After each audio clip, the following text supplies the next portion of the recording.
Hi there and welcome to this tutorial for motion matching for Unity. In this tutorial we're going to take a look at a new extension coming with version 2.2.8, which is the MxMBlendSpaceLayers extension.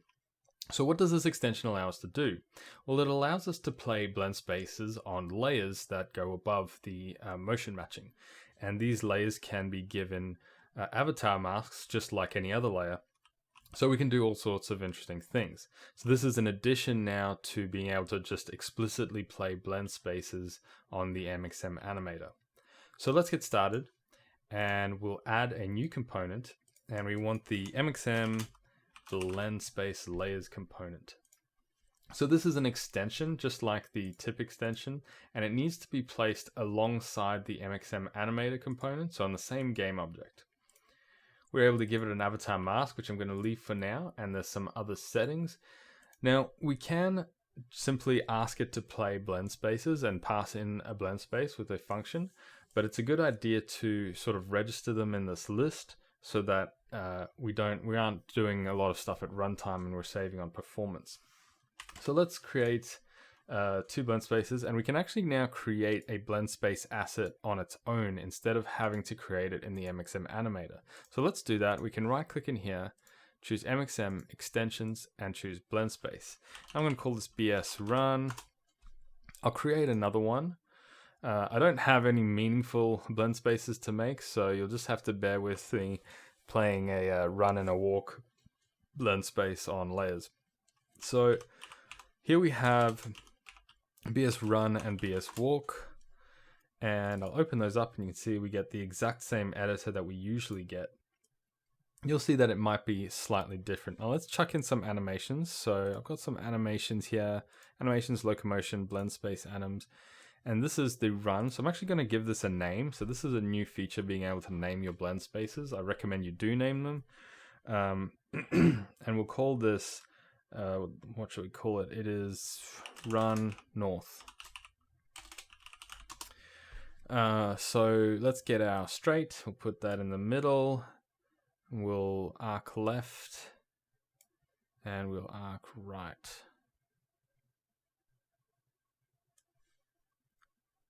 Okay. Now if I click preview, you'll see nothing is going to happen, and that's because we're no longer tied to a pre-processed data, and we need to actually tell it which prefab to use. So I have this one here. I'm just going to drag Robot Carl in there. Now if I click this, we should be able to save the scene and preview it just like we normally would. So let's go out of that. We need to make sure our blend space is in standard. It won't really affect blend space layers, but it's a good idea to keep it in standard. And we have all the other options as usual. You'll see that we still have require tags and favor tags. Now these won't actually affect the blend space layers, because the idea of blend space layers is that we're explicitly telling the system just play this blend space. So that's up to you to do that. So we created that blend space. Let's just create the walk blend space, and I'm going to call this walk north. And I'll get my locomotion, and we'll say walk forward, we'll be in the middle, walk left, and we'll have walk right. Actually, I'll make it the narrow ones. There we go. And I'm not going to preview that because I know it should be good, though I will chuck in this prefab just in case I want to preview it later.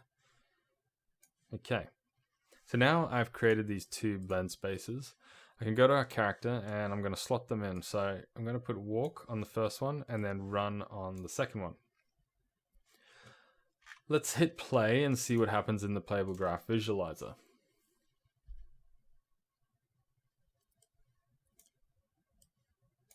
So if I go to my character, which is this last one, you can see I've got the motion matching layer here. So this is the motion matching layer, and you'll see as I run around it keeps changing between different animations. But now I've got this other layer here, which is my blend space layer. Now, of course, you can see I've got no weight on it. So we need to use some code in our scripts to when we want to blend in this layer. And we can have multiple blend spaces and we can switch between them. So the idea is that you can switch between these and it'll automatically fade. So let's set up some stuff here. As a rule of thumb, you generally want to have one of these extensions per mask. So you might have an upper body mask. So you'll have a separate layer for each blend space layered mask that you have. But let's go into our demo script and let's actually control this. So there's a few things I'm going to need. I'm going to need the component itself. So let's create that. So where is my extension? Okay, I'll put it here.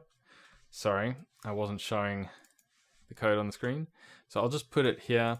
So MxMBlendSpaceLayers, MxBlendSpaceLayers.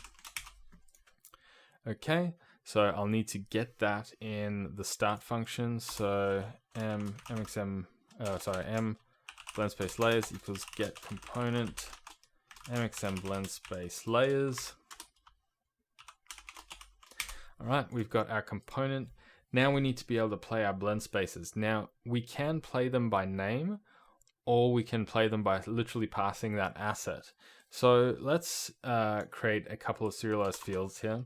So we'll create a MxMBlendSpace. So this is the asset that you need.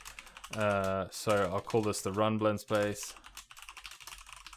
And then I'll create another one. We'll call it the walk blend space. Now, of course, I'm doing this in a very simple way, just so that you can learn how to use the functionality. It's probably not the way you would do it in an actual game, but yeah. So let's go to our update function, and I'm just going to chuck in a whole bunch of if statements with key presses. If input.get key down, we can say, let's make it, keycode.h. And we'll just keep having a bunch of these. So we need to have a button to actually blend in the layer, and then we need to have a button to transition between the layers. So we're going to need 4 of these, just for demonstration purposes.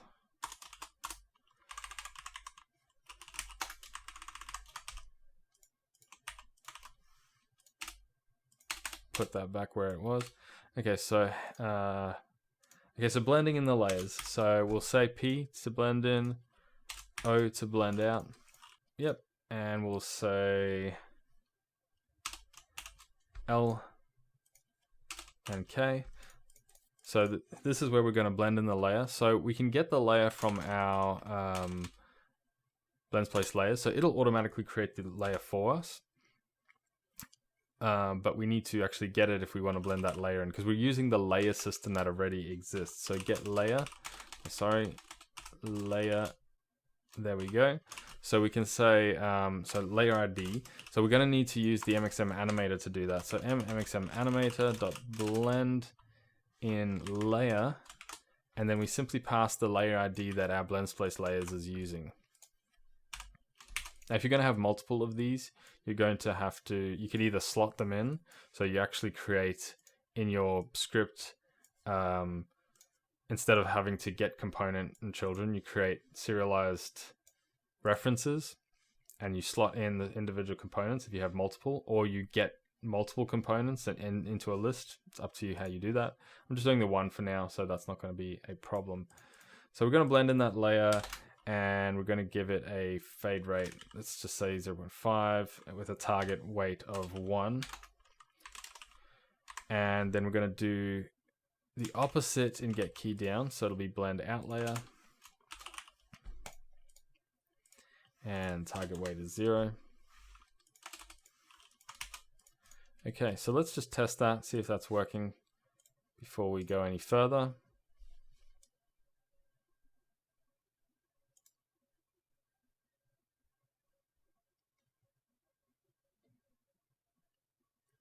We'll check out playable graph visualizer. So I think it was P. So we can see there the weight. I'm not actually controlling with motion matching anymore. You can see that it is actually trying to do the motion matching here. Just be aware that you might want to pause it. So right now it's pretty much overriding everything with the blend space. You can see this line has now gone solid. If I press O, it should blend that out, and we're back to motion matching, and we can run around as we like. P blends it in. All right, so there we go. So that fade rate is 0.5 that I set is 0.5 weight per second. So it'll take 2 seconds to blend in. Probably a bit long, but that's fine. It's just for demonstration purposes. All right, so the next thing we need to do is we need to be able to change our blend space. So let's just say BlendSpaceLayers dot, we can either set the blend space, so that'll instantly set it to the next blend space, or what we will probably usually do instead is transition to blend space. Now I can just pass in the actual blend space. So we had run blend space. So this is, run blend space, and we can set the time, the start time of the blend space, but I'm just going to make it start at 0. I'm fine with that. And we want to do the same thing when we press K, except we're going to set it back to the walk blend space. Okay, let's have a quick look. How did that turn out? I didn't drag in my walk and run blend spaces, so I can put it there and I can put it there. So now that I've actually got the references, it was just, I was trying to play null blend spaces, so of course it wasn't working. So there we go, let's go here, blend in our layer, and then I'll switch blend space. Now switch to the running. It looked a bit funny there because those blend spaces I just threw together, they're out of sync. Switch back to the walk. And so we can easily switch, and you can see how it fades in between them. Hopefully you set up your blend spaces better than I did, so they are actually, in sync. Something like that. And so that's pretty much that for being able to play the different blend spaces. Now I'll give you a quick tip.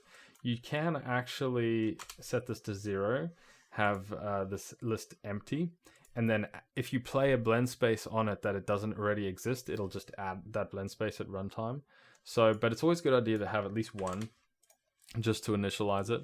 So we'll have the walk one in, and then we'll switch to run, and you'll see how it will it'll automatically add that to the list. I'm not sure if it actually shows up here, but it will actually add it. So that's still the walk. So there we go. So we can still play the run even though it hasn't been added to the list. The idea of adding it to the list is it creates a whole bunch of data sets to keep track of that blend space at runtime. Whereas if you are explicitly playing it without it being in this list to begin with, then it's going to create that at runtime. Not really a big deal, but just something to be aware of. Okay, before we go on to changing the position of the blend spaces, let's have a look at the avatar mask. So I don't want this to run the whole body, so I'm going to drag in a mask here. Now, as I said before, if you want to use multiple different masks, so maybe you want the full upper body, and maybe you want that one that's just the left arm, you would create another blend space layer for that left arm, another one of these components. So one of these components for each avatar mask that you want to put blend space layers on. I'm going to apply foot IK. It's not an additive layer, so I'll uncheck that.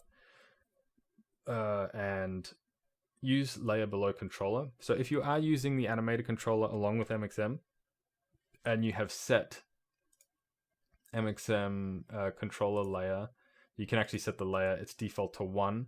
MXM, the motion matching runs on layer 0. So if you default this to 2 and you actually have an animator controller slotted in, you can put your blend space layers before the controller. So that's all that is. It's an existing feature, but it's just included with this component, so you can decide.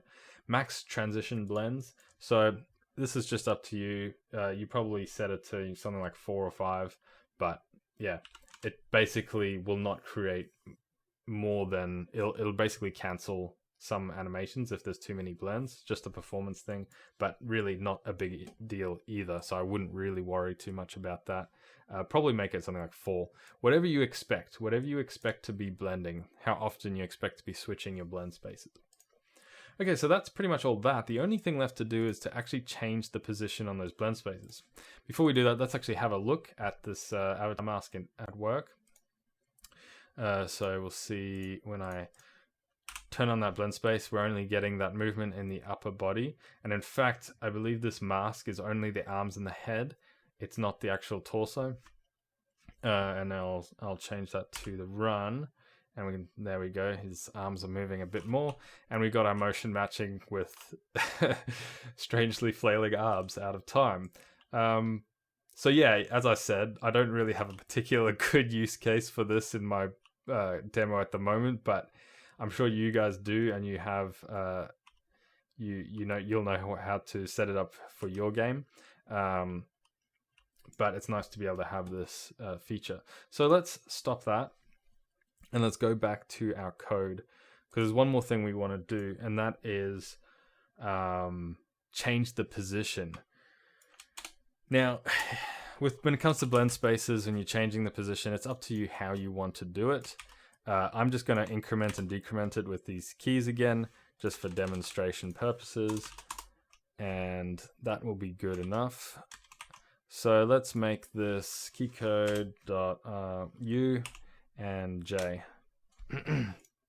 So u and j.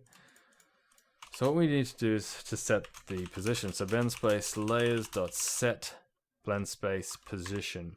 Now, I'm only using the X part of this blend space. I'm not using the Y. So I'm only going to set blend space position X. Now the problem is I don't know what the position is. So we'll say BlendSpaceLayers.get position X first. You could keep track of it yourself, but you could also just get it. So position, and I'll pass in position plus 0.1f. So the blend space goes from -1 to 1, unless you have a magnitude on it. If you have a higher magnitude, it'll be larger numbers, but that shouldn't be a problem. So blend space position X, what's going on here? Probably using this already. I'll just call it pos then, because I'm already using that somewhere. And I'll do the same thing on this one, where it's blend space position Y. No, sorry, not Y. I just want a negative. Okay, there we go. So this is going to change the blend space. Now, when it comes to saying get position and get set position, it's setting it on whatever is the current active blend space, the one that's blending in. If you want to do it on one that's not blending in, so you can do that. It's the same functions, but you're just going to be passing in the actual blend space itself. So you pass in, pos plus 0.1f, and you say specifically which blend space, just like that. All right, so there's that. Let's test this, and then I'll show you one last, a couple more things, but this will be the main bit.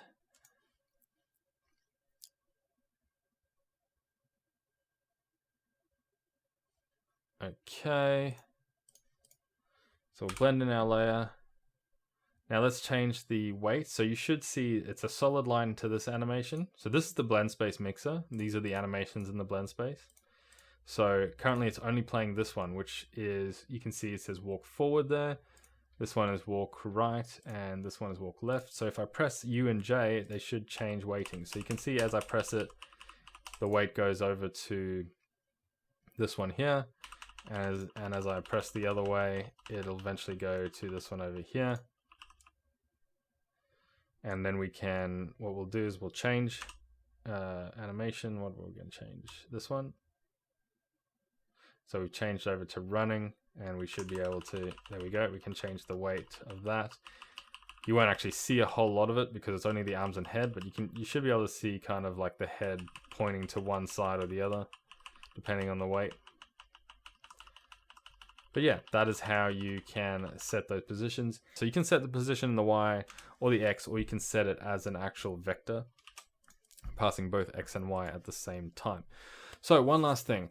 What if you want to use the blend space names to get to your blend space? Now, I don't really recommend doing this in code unless you want to. You should still cache the blend space asset. But you can say, let's copy this. Transition to blend space. You can actually pass in a string. So the name of the blend space, I think I called it run. What was it? Run north. So you do that. And you've got here run south. Sorry, there's not run south, it's walk north. So that should also work. Now, the reason why I wouldn't do this is because you're passing a string. So right now I'm allocating garbage. So you could cache the strings, but then it's going to have to search for the blend space. It's better if you can just pass in the blend space straight up. But if you want to at least access that blend space and cache it yourself instead of explicitly putting it in a serialized field, what you can do is you can say MxMBlendSpaceLayers dot get blend space from name, and then you can type in walk north, and you could say something like MxMBlendSpace my blend space. So you would cache it just like that. So yeah, you can access it by the name if you would like, but try not to do it at runtime like this, or you'll allocate garbage and you'll waste performance that you don't need to waste. So I'll get rid of all that. And before I close this tutorial, along with this, since I added the blend space names, we can now access blend spaces in the actual MXM animator to play on the base layer by their names as well. So previously it was only indexes, and when animation modules were added, it made it pretty difficult to figure out which blend space index you needed to use. So now you can do that with blend spaces. With blend space names. So previously, you'd go MXM animator dot begin loop blend. So this is how you would begin a looped blend space, and you'd pass in an integer, an ID. Now you can pass in the blend space name. So whatever your name is, I don't have any in the pre-processed data. So I can't really do it, but you pass in the name. So something like run or like dance, or let's say fall blend space. Because that's a realistic kind of, when you're falling, you're either falling fast or slow, and you use the blend space to change that. And you could tell it its position, 0,0. So you can now do that. However, again, you're allocating garbage and you're passing in a string. So it's going to have to find that blend space. So what you would do to make that performant is you'd say int. So we'll say blend space full blend space handle. If I could type, that'd be great. Equals so MXM animator dot so current anim data.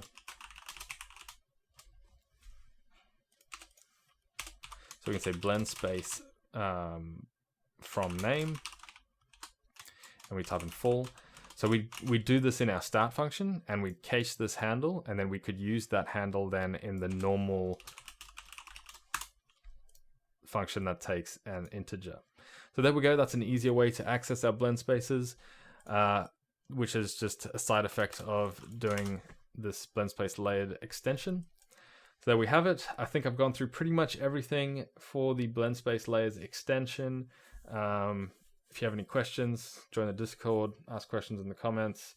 Thank you all for watching. I'll see you in the next one.